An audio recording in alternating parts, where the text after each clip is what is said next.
Welcome to ANR 360. I'm Carl Joseph, and here we take an in-depth and varied view of our people, places, and things in Antigua and Barbuda. Today I took a trip up to Erlings to have a conversation with the director of the National Office of Disaster Services, Mr. Philmore Mullin.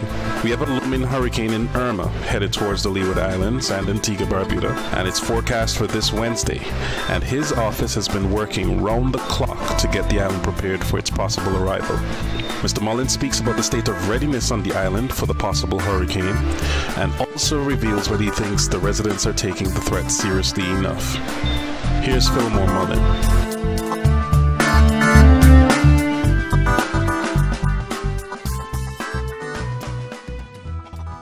I'm out in Erlings with the NODS director, the National Office of Disaster Services director, Mr. Philmore Mullin.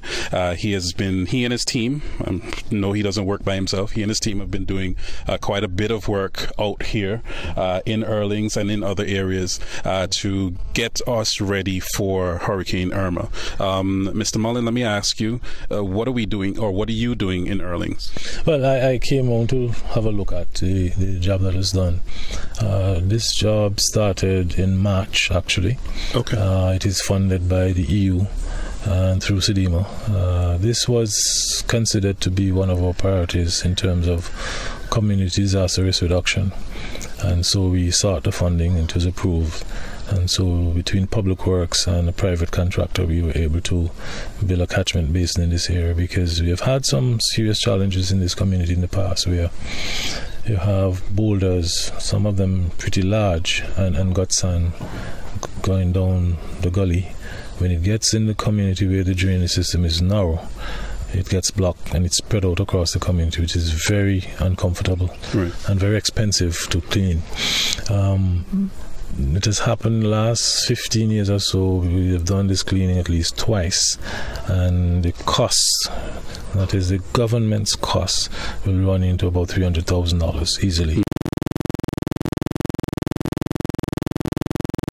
There are lots of things on social media and elsewhere on the internet that could suggest that we're not necessarily going to be impacted in a very major way. I have said to Antigua and Barbuda, this is the situation. The system is in a location where it's very uncertain. And so it could shift left, it could shift right, it could come straight over us. We have seen over the years, and I think we are sufficiently experienced to know that these things don't always follow the path that they're predicted to follow. Correct, yes. So we are treating it as though we're going to be impacted directly until we have information that suggests otherwise. Let me ask you, are you preparing for, right now it's a category 3. Yes. Are you preparing for a category 3, or are you preparing for a range? Are you preparing category? We don't prepare for range. When we prepare for hurricane impact. It doesn't matter whether it's 1 or category 5. And so that's how the plan is developed. And so Barbuda was advised that is the case. However, not so long after that discussion, I got a call from the Prime Minister's office indicating that we should be journeying to Barbuda on Monday to look at some specific things. But they were advised to continue their preparedness in earnest and to bump it up a notch when the Met Office issue the watch, which was issued at 5. You see me smiling, right? Yeah. Because I want to know from you, do Barbudans really think that the hurricane is coming? And is that a real problem if they don't think it's coming? Well, if they don't, there is a problem. I have to believe that they believe it's coming, because when I spoke to the Barbuda Council rep who's responsible for disaster management, I in no uncertain terms explained to her that they need to be prepared for a direct impact. If it don't come, fine. If it comes, they will be prepared. We trained, I think it's 114 persons across Antigua and Barbuda. 14 persons were trained in Barbuda. In Antigua and Barbuda, in each of the districts, I think we trained a minimum of 6 persons. Those persons were given basic kit. For example, one of the things that were lacking, you're volunteering in the community and people don't know who you are, so they now have a vest that identify them in the public domain. Low-lying areas. Well, especially in the country, you have a lot of hills, and these hills facilitate just what we were talking about earlier, a lot of runoff and mudslides and such. Speak about low-lying areas.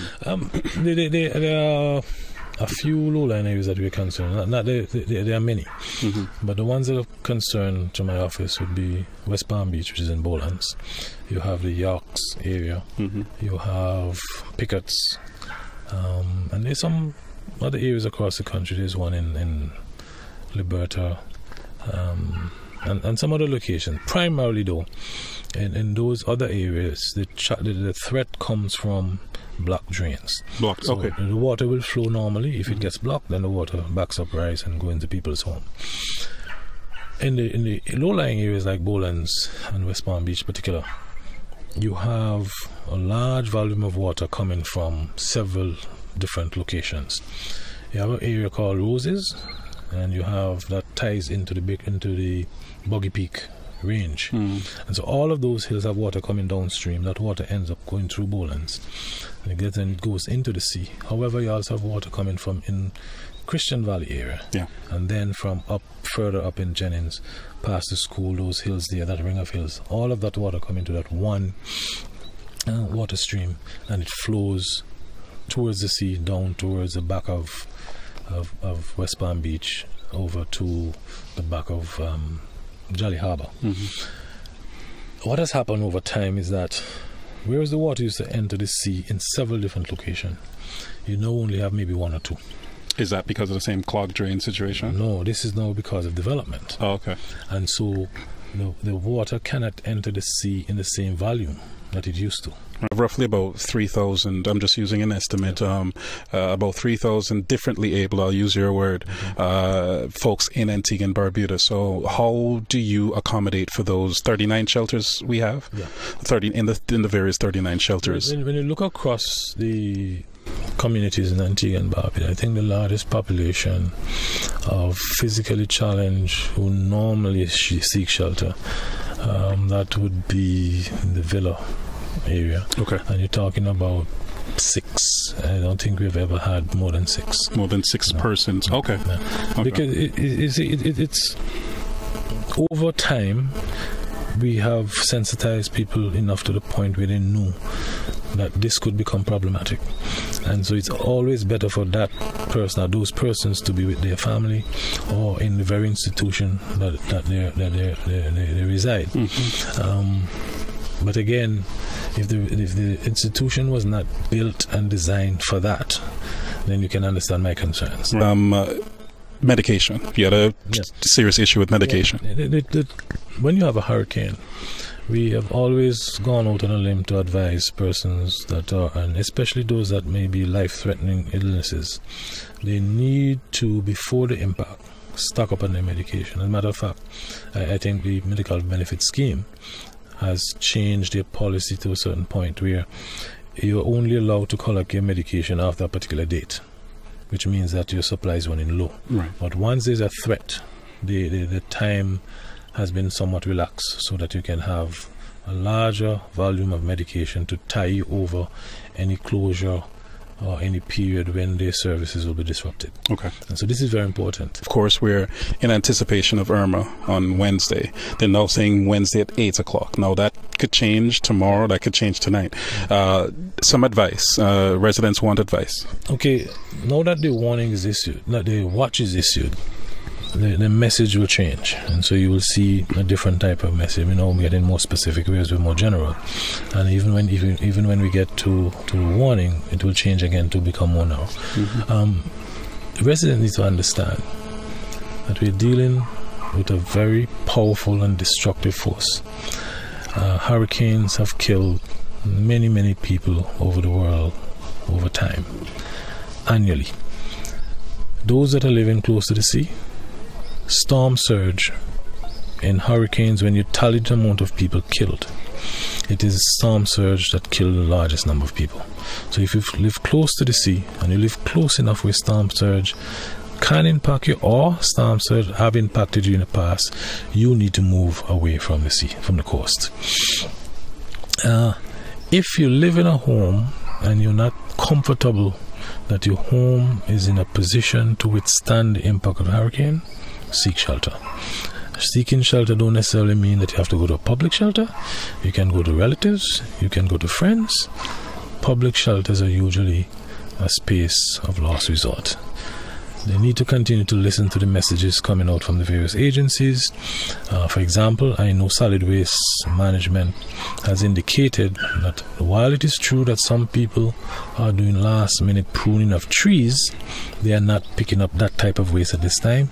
So those wastes need to be secured on your property until after the storm has passed, then they will collect it. Please don't put it out so that it can be washed away in the streamway and cause flooding, and your mistake could cause the death of somebody else. Any other words of I know in terms of food supply, batteries, those sorts of things. Someone drew to my attention today that the supermarkets were quite quite busy today. I would advise people to do your stocking up as necessary, because food is important, water is critical, medication, and all those other things for hygiene and all the rest. Remember, you may not have running water after an impact. So what we recommend is that if you're going to a shelter, before you go to a shelter, fill up some baths, buckets, whatever, so that when you go back, you can have water to use. You'll need to take water to the shelter. A gallon per family member normally run your day, and so because you need to maintain your basic hygiene while you're in the shelter as well. If you have family members that have special diets, you need to stock up on that as well, because the supermarkets may run out. The issue of protecting very important documents, bank cards, wills, and those kind of things, secure them, make certain they're waterproof. You can get a nice Ziploc bag, stuff them in there, zip it up, and secure it. A nice little transistor radio where you can get the message from the radio stations, TV station, wherever, would be a nice asset. And if you go to a shelter, just cooperate with the shelter management. There are rules, obey the rules, and we'll be okay. Yes. And do you think that we're ready? And when I say ready, okay, let me ask the question this way: do you rate the level of readiness and preparedness you think your offices and the people of Antigua and Barbuda are? At this time, I'm going to say about 8. But we know that we're in the watch, we'll probably get up to 9, and by the time we get to a warning, people usually wrap up the last minute and just wait to see what happens. After the impact is another story, because we have had some stories where people in the process of cleaning up, they will take, if you have materials in the yard and they blow out in the road, they'll pick that up too. and so you might want, as family members, you might want to band yourself together to assist with putting on your roofs.